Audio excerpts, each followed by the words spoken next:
Midlife crisis.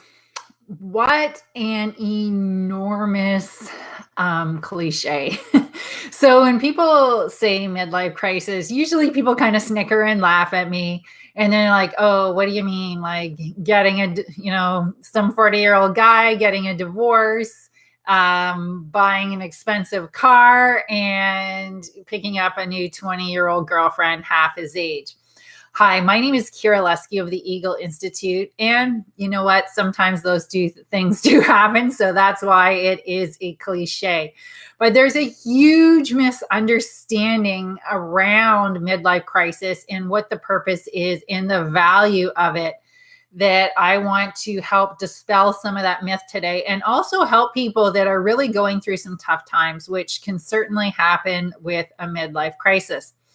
So, there's some other cliches and some myths around midlife crisis.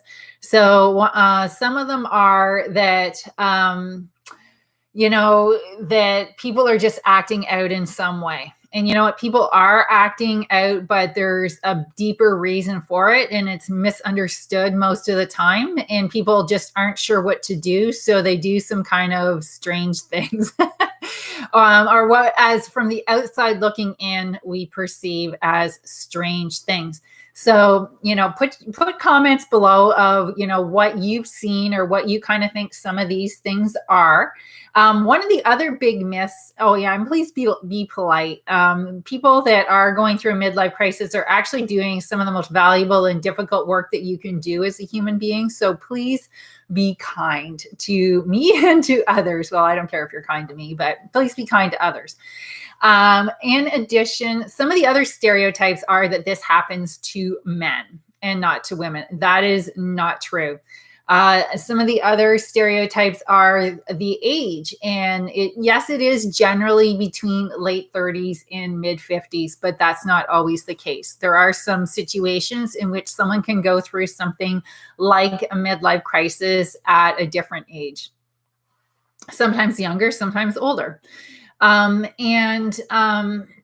What's really happening when people are going through a midlife crisis is that they've gone through a certain amount of successful human development, and they're at a stage in their life where in order to grow further, they need to do things differently and make major changes.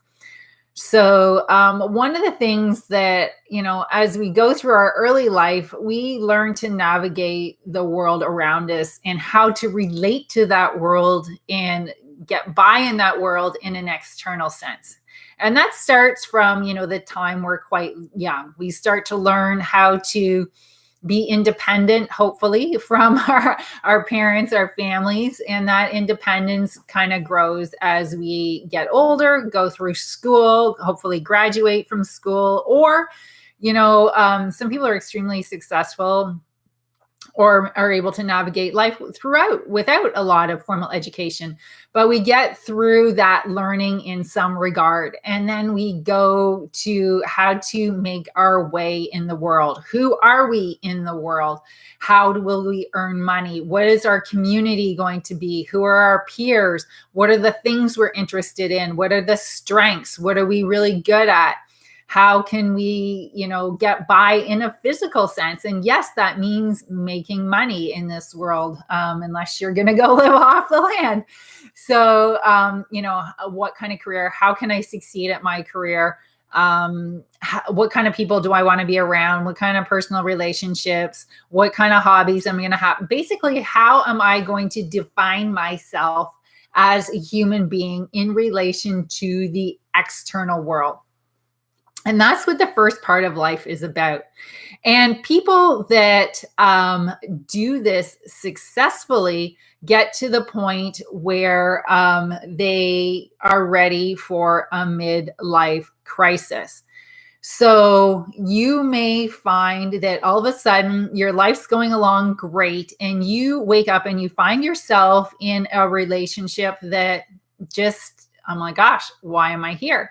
or it could be a job, or it could be a peer group that you're in. Like there's so many different ways that this can manifest for different people. And honestly, some people it manifests everywhere. And that's certainly what happened to me.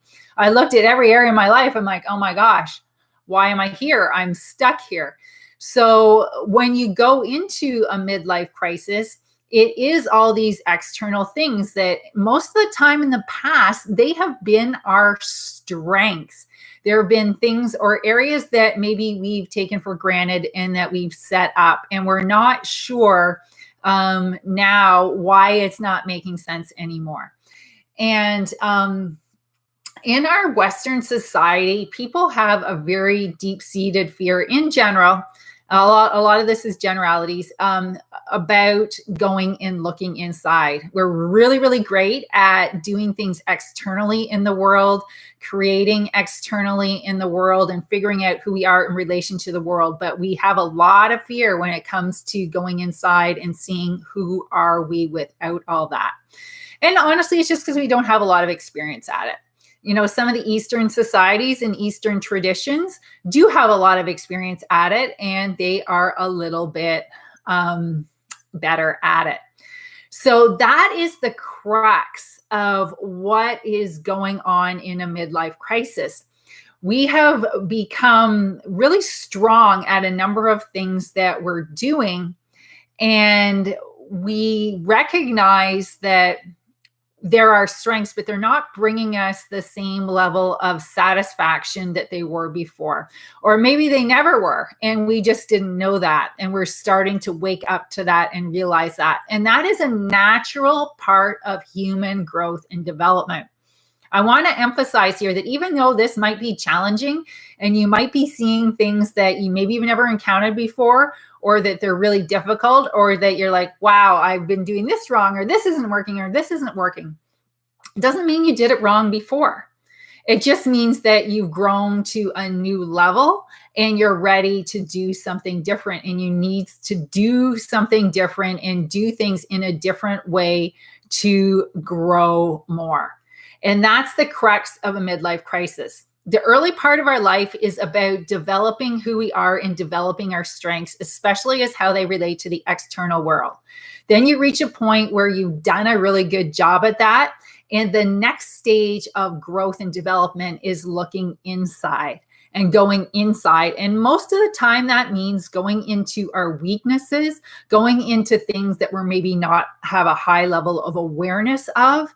And we start to develop and work on those things. And honestly, for different people, those are different things. For some people, it may be looking at their personal relationships when they've been really successful in career. For other people, it may be they've defined themselves in terms of, you know, their family relationships and who they are in that regard, and they need to learn to redefine themselves in a new way, looking inside. So that's what's happening when you have a midlife crisis. It is a tremendous opportunity to grow, and its real purpose is to allow you to go from your weakest points and turn those into your biggest strengths. Now, this is how you can tell if this is what's happening to you. Because there, in a lot of cases, like there's other things that can be confused with midlife crisis. So general stress and burnout, you may just be exhausted. I have some other videos on that, so you can go and check those out. But this is how you can tell if this is midlife crisis.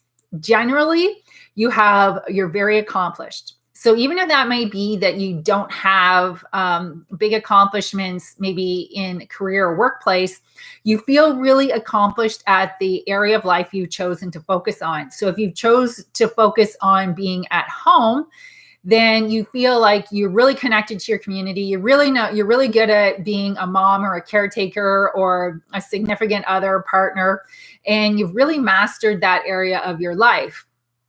If you're in career, you may have gotten a lot of promotions, you may have gotten public recognition, but you feel like you're really good at it.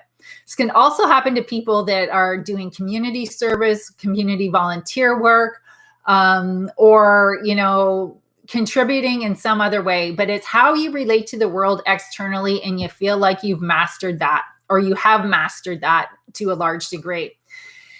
And you find yourself that, oh my gosh, these things used to bring me so much happiness and fulfillment and a sense of success, and it just doesn't anymore.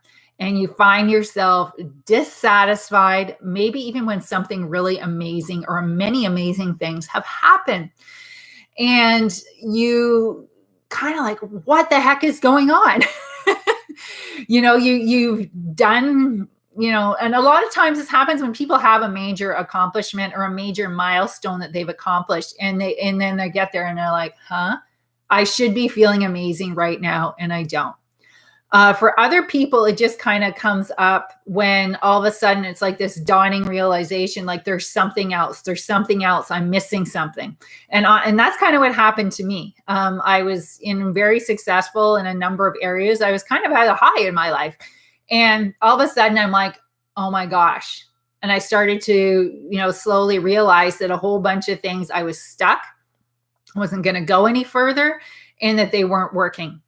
And that's a really common thing to happen. So what happens at this point is often people try to go back to the things that brought them happiness and success in the past. So if you are working in relation to, say you've really define yourself as a community volunteer, and you have, a bunch of communities that you're involved with, you're like, oh, I'm going to take on a bunch of new projects, or I'm going to become the leader of a certain group, or I'm going to start a new group or do something. So we go to the thing that we're already good at that gave us that sense of satisfaction in the past. In career, I've seen entrepreneurs say, oh, I'm going to start a new business, or I'm going to start a new foundation. And on some level, they even know that this is procrastinating on what they need to do. For other people, it's like, oh, I'm going to get in great shape, or I'm going to run a marathon or do a triathlon, or I'm going to take up some hobby that's going to take a lot of my time. I'm going to write a book. And, in and of themselves, those things may be all great things to do. But if we're doing them for the purpose of feeling that sense of fulfillment that we feel like we're missing, then we're missing the opportunity of a midlife crisis. And they may even at the end of your midlife crisis be things that you're feeling really inspired to do and you feel really good about doing. But the purpose of a midlife crisis is to let that external stuff go and to go internally to see what's going on and to see where your weak spots are or your blind spots are. Some other people kind of act up in other ways. A lot of people start with addictions at this point in life. It could be, going out partying and drinking, or maybe doing drugs where they haven't really done that a lot in the past. But it can also be addictive behaviors. And by that, I mean using exercise or hobbies or becoming a workaholic, doing things that take up all your time and energy so that you can avoid dealing with what's going on inside. Now, there's a lot of people can offer some really well-meaning things to try and help through that are actually ineffective. So if you are just dealing with normal personal growth that, or just you're being negative, you're not being positive. I mean, of course, you want to be positive to the best of your ability as much as you can. But in and of itself, that's not going to fix this. And also doing things that maybe are traditional problem solving, like I'm feeling dissatisfied. And that's why people go to all these different things. They're like, oh, I'm going to break up my relationship. maybe I'm going to have another kid or an adopted kid, or maybe I'm going to move to a foreign country or quit my job or start a new business or write a book or something like that. The reason why they're doing that is because they think that that's the traditional problem solving. And in this case, it doesn't work, because what a midlife crisis is really about is going inside and looking at the parts of yourself that you're not that aware of, that are probably your weaknesses, and where you probably need some healing. So there are different techniques that work and that are very effective for this kind of work. And honestly, a lot of this stuff, and when I went through this, and the reason why I'm helping people with this is a lot of the stuff that was brought forward to me as what can I do, or suggestions on what to do, was ineffective. It was working at the wrong level. So in and of themselves, they weren't the wrong thing, but they were the wrong thing for this. They were too superficial for what is being asked of you in this normal part of human growth and development. So the other thing is, don't expect other people to understand necessarily, especially if they haven't gone through it. And not only gone through it, they're dealing with it or have dealt with it successfully and effectively. So people just don't understand. They'll tell you, just be positive, just do this, do that. Or just they'll start telling you, well, change this thing, or deal with the symptoms rather than the cause. To deal with midlife crisis, you need to go to the cause, and the cause is internal. It's the way that you have been relating to the world, and it's about the blind spots that you've been missing. And that is why crisis, the meaning in Chinese, is about threat, but also opportunity. And honestly, we just don't do things as human unless it gets uncomfortable. Like if everything's going along great, then we're probably not going to do this work. But it's the most meaningful thing that you can do. It's one of the most satisfying things I've ever done. And as a very accomplished person myself, and as in coaching other people and guiding other people through this that are very accomplished, they all say when they get to the end, wow, this was like the best thing. It's probably the hardest thing, but is the best thing that I ever did. And the other part of this that's really can make you feel lonely or isolated is that our society doesn't acknowledge it, other than kind of as a cliche or a joke. They don't understand the power of it. And we're not very equipped to do the deep inner work that's required to do this successfully. And our society is very uncomfortable with it. So most people around you either don't have the awareness or don't have the skills to deal with it, which was certainly the case with me. And it did make it feel, isolating. It was, and a little bit sad and a little bit lonely. But on the other side of it, that you need a little bit of that time in order to do the work on you that's going to get you successfully through this.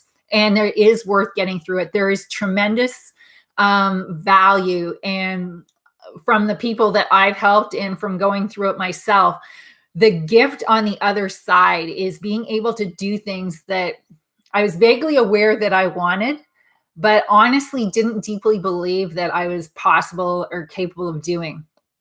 And the worldview that you're capable of on the other side, the things that you'll be able to do, and the situations in the past that you may have avoided or that really caused you a lot of distress, extreme stress, they're just not issues anymore. And that's the gift of doing the midlife crisis work. It's the wisdom, it's the knowing yourself, it's the feeling good about yourself and authentic, and developing strengths and mastery at things that were previously weaknesses. So it's like really shoring up your weakest side. And personally, I think that that's why it happens at this stage in our life, that our early part of our life is allowing us to build up on all our strengths and exploring our strengths, so that when we do the work to go into the parts that are challenging, first of all, we've built up some muscles at dealing with challenges at things where we are kind of good at. And second of all, that we have that as a strong foundation, and that we really know who we are on the strength side.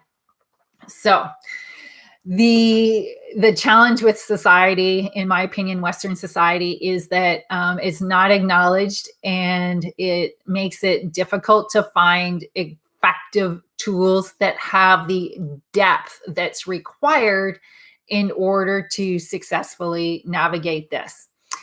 And there are 6 stages that I've been able to identify in a midlife crisis. And when you get to the end of it, you've gone through all 6. So these early stages where maybe you're just like, I'm dissatisfied, or maybe you're starting to, try all these different things. I'm like, if I change this, and nothing's working and I'm still unhappy. Those are the first 2 stages. The third stage is when you start to question things and you start doing the inner work of questioning things that you maybe always took for granted. And maybe things that you weren't even that aware of, or that weren't high on your radar of things that were even important in life. And you start to question things. You start to question things about yourself, your community, assumptions you've made about what life's about and how to go through life and what success in life looks like. And you start to question all those things, and maybe even a lot of deeper questions than that. Maybe questions that you've never asked yourself. What is the meaning of life? Why am I here on earth? What's going on? Will I ever be happy again? How do I get to be happy? That is the third stage of a midlife crisis. And this is the part where people tend to freak out and start to act up, or they get busy and they do the work and they succeed. So with midlife crisis, you don't get to opt out on this. You either do it now or you do it later, but you have to do it. The issues don't go away and transform and heal unless you do this. So, and that's how you can tell that this is midlife crisis, as separate than something that is just stress or another kind of personal growth issue that you're facing in your life. So to do this and to get past this, you need to do the deep inner work. So the things that you have to ask yourself, in the deep inner work, honestly, can be scary because it's not because it's because we're not used to it. It's more because it's about dealing with the unknown, and because it's not well acknowledged in our society, it can be scary. And also, it's who wants to look at stuff that isn't pleasant? So it's like you have this room in your house that's dark and maybe a little grungy, and there's weird noises coming from it, and you're like, oh God, I got to go into that room. Yeah, you do. And you start to go into the room and you discover a whole bunch of crappy stuff, and maybe there's some leaks in the corners and there's some stuff about your house that you didn't want to know about. But then you start unpacking, you also find that there's some really big treasure in that room as well. Then you may find that there's some things that you didn't even know that you had that were incredibly valuable. And that's what the midlife crisis is. So there are tools and techniques that can help you get through this fear stage and get to the transformation that happens, and successfully walk through that transformation. And there's also things that, that really don't work. And I've tried hundreds. I tried hundreds when I was going through this. And I put together sort of a sequence of things that help to get you to the other side. So if this is happening for you and to you, this is a natural thing. And there is an easy way to do it, and there's a hard way to do it, and there's a way that you just never get past it. And I feel bad for some people because as they go through this, a lot of people get stuck. And they stay in this point for the rest of their life. And I've met people, some of them, in their 70s and 80s, and I can tell by talking to them that they haven't dealt with their issues earlier in their life about midlife crisis, and they've kind of given up a little bit. Like they've just kind of resigned themselves to this life that's less than they're capable of. And that's just not necessary. There are techniques that work to move through this fast, or relatively fast compared to some of the, general things that are available for just dealing with other problems that we have in life. There are 2 blocks that I see for people at this point. The first one is fear. and being able to walk through this, even though it's uncomfortable, and deal with the fear of facing it. And the second one is the skills and knowledge and how to do it. And so if you want to learn how to do those things, we are having another free class on Sunday. This one's not going to be on YouTube. I'm going to be doing it on Zoom. So it's a smaller private class. You have to register for it, but it's still, there's no charge for it. And I will be walking through how to get through the fear, because that's one of the big roadblocks that I see that people have. So you can get to the other side of like, okay, how do I actually do this deep inner work? What's actually going to work? What's actually going to get me to the other side? But before we do that, we got to deal with some of the fears, and what are they, and what are effective ways of dealing with them, so that maybe I can just let go of that fear entirely, or maybe I feel it and I do it anyways. So if you do want to do that, I've got a link in the notes below this video on how you can register for that class. And again, there's no charge for it. We're just going to send you a link. I just don't want it to be public in case, people want to ask questions that, they want a little bit, more of an environment that's controlled. And it's called Midlife Crisis, Dealing with Stage 3 Fears. And in it, we'll also look at, what's required to go from stage 3 to stage 6, where you've successfully navigated. So check out the links below this video. If you're not ready for that, but you're like, gee, I really want some more resources, I do have things on YouTube, especially about the differentiators between stress and midlife crisis. And I've also created a Facebook group called Midlife Crisis. So you can look that up. Or you can look up our my business page, the Eagle Institute. So we deal with a lot of things related to meditation and stress and midlife crisis. And we have a lot of resources there as well. So if you want to kind of warm up and maybe check it out a little bit more, you can go find us at some of those places. So again, the class it's going to be Sunday at 7 p.m. Eastern, and it's called Midlife Crisis, Dealing with Stage 3 Fear.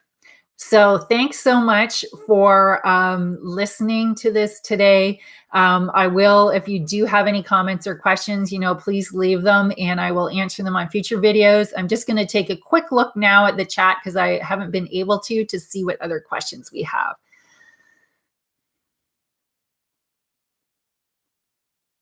Yeah. So someone's just written a really personal story on there about, relationship breaking up.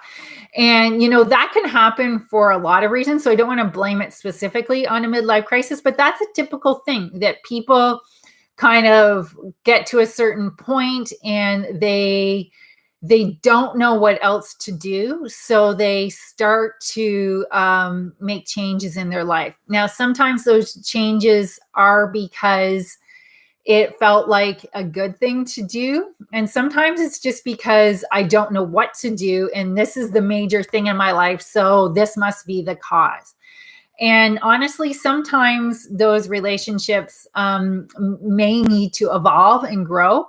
Other times they can get back to the point where, you're thriving and growing together, or sometimes the nature of the relationship will change. You won't be together anymore, but it'll still be a positive and helpful and, a wholesome relationship that's overall positive. It's really hard to say because each person is different.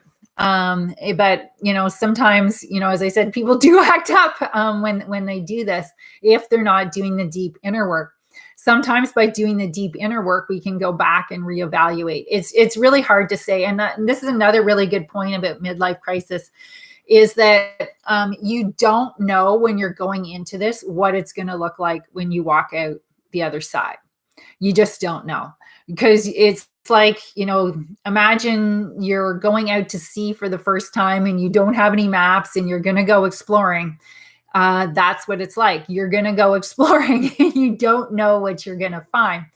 But the more skills you develop and the more that you heal yourself as you go through it, the more positive the experiences will be for yourself and for the other people around you.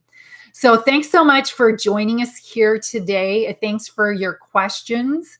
And, I will be doing future videos on this. So, subscribe to the channel or go check us out on some of our other platforms.